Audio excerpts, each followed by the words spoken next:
Hello everyone, this is Aeroica, and thanks so much for stopping by for another video. In this episode, I'll be reviewing the new hero, Shadow Queen Daeris, who is only available if your guild was able to meet the minimum requirements of the most recent in-game event.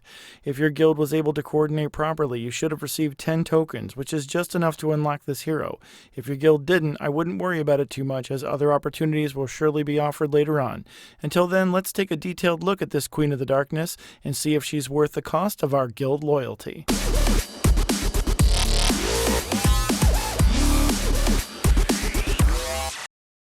At first glance of the profile tab, I thought I might have slipped back into the World of Warcraft game, as this character looks very similar to a Night Elf Hunter, but no, it's still Dungeon Boss, thankfully. Like true royalty, this queen comes adorned with a royal purple cape along with her matching ponytail and a black bow.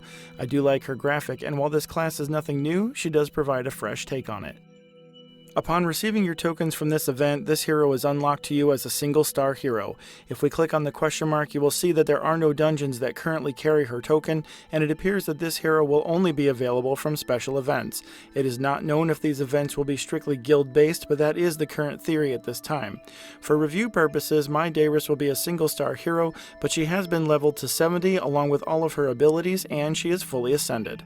If we look at the stats tab, I'll scroll down to the bottom so you can take a look at her numerical statistics.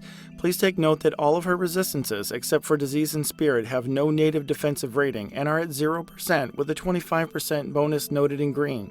This will relate back to a trait which we'll talk about in a minute, but I did want to point out that the bonus resistance is the only protection for those elemental attacks. As a dark hero, she carries the standard 30% advantage and disadvantage versus light units.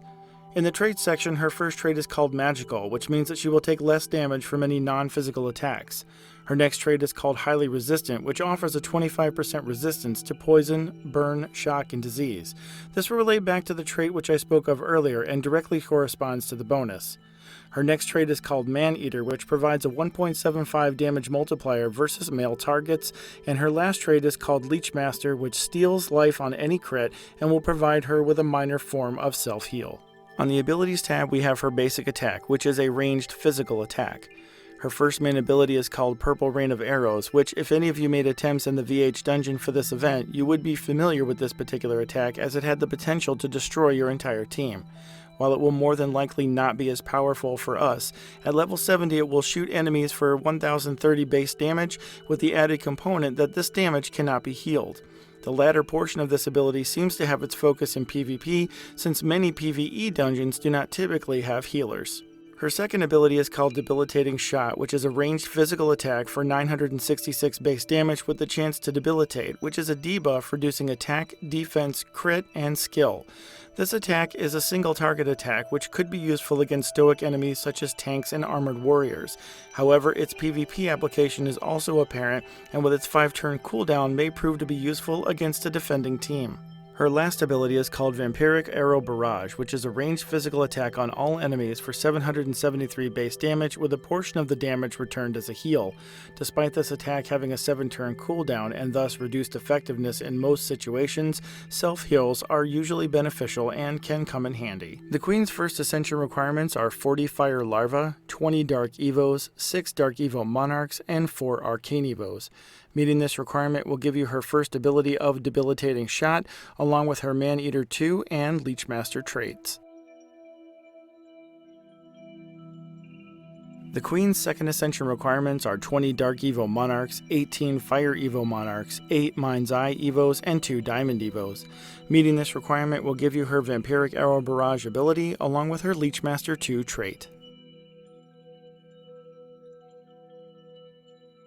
It should be noted that for proper review, a hero should typically be at or near current content level so that its abilities can be assessed in the upper tiers of the game.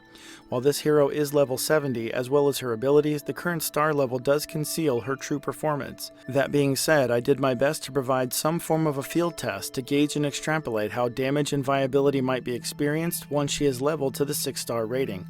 The devised test was to bring her into the early chapter dungeons in the challenge mode campaign. Since these dungeons scale down hero level and the star levels are somewhat close to the Queen's single star, it does provide at least some idea of what her damage will be like in the latter stages of leveling. Of all the rogues, the Queen comes in third place for the slowest attacks with a 657 ability cooldown. However, her two longest cooldown abilities are AoE style attacks, with one causing unhealable damage and the other creating a self-heal. While you may have to wait a bit, when they do come up, you won't feel quite as ripped off. Her debilitating shot can increase DPS from your other heroes, and with its 5-turn cooldown, this could fill the gap while the other two attacks are charging back up. Since this attack not only reduces defense, but also attack, skill, and crit, the debuff will increase DPS against this particular target while also reducing damage from it as well. From a PvE perspective, the Queen appears as though she will perform well when the platforms are fully loaded with trash mobs. Her two AoE attacks will definitely come in handy for speeding up kills across heavily populated platforms. However, depending on the dynamics of the trash mobs you are fighting, you may be hard-pressed to fire off an AoE attack when there's only 1 or 2 mobs present. With a 7-turn cooldown and several platforms to go, using this ability on a late-stage platform clearance may feel wasteful. However, keep in mind that her debilitating shot is a single-target attack, and with a 5-turn cooldown will be more frequently available and could fill this void appropriately. From a PvP standpoint, it is almost impossible to tell how viable she will be. However, I don't think she'll be as effective as she is in PvE. Her AoE attacks do seem promising, but if Kai Makani is on the defending side of the dungeon, she will be nearly worthless. Her debilitating shot can target a tank or healer to set up the rest of the team to take them out, but because this is a second stage attack, it will be 5 turns before you'll get to use it, and by that time the bulk of the defensive maneuvers will have been cast. Overall, I feel this hero will do better in a PvE setting, as her AoE abilities seem suited to cleaning out large packs of trash mobs. The only issue I see is that when it comes down to single-target bosses, she may not be as useful. This is not to say that her AoE attacks won't make an impact, they certainly will, but typically this type of attack does small amounts of damage to numerous enemies and yields the best damage in that scenario. When there's only one target, you may not see the best results. In those cases, use her debilitating shot for better results, so any DPS gaps can be filled by the rest of your team. I would not currently place her in any high-end PvP defense due to her low star level and her weakness against Kai Makani. While I agree it's a bit early to tell, I do not feel that this hero will make an impact in this area of the game, but only time will tell.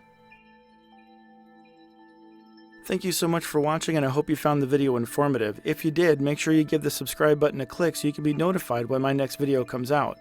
You can also follow me on Twitter for game updates, new hero releases, tactics, and other information. Whether you did or didn't unlock this hero, let me know what you think in the comments below.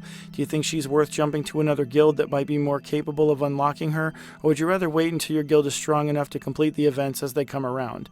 Thanks again for watching, and I'll see you at the next video.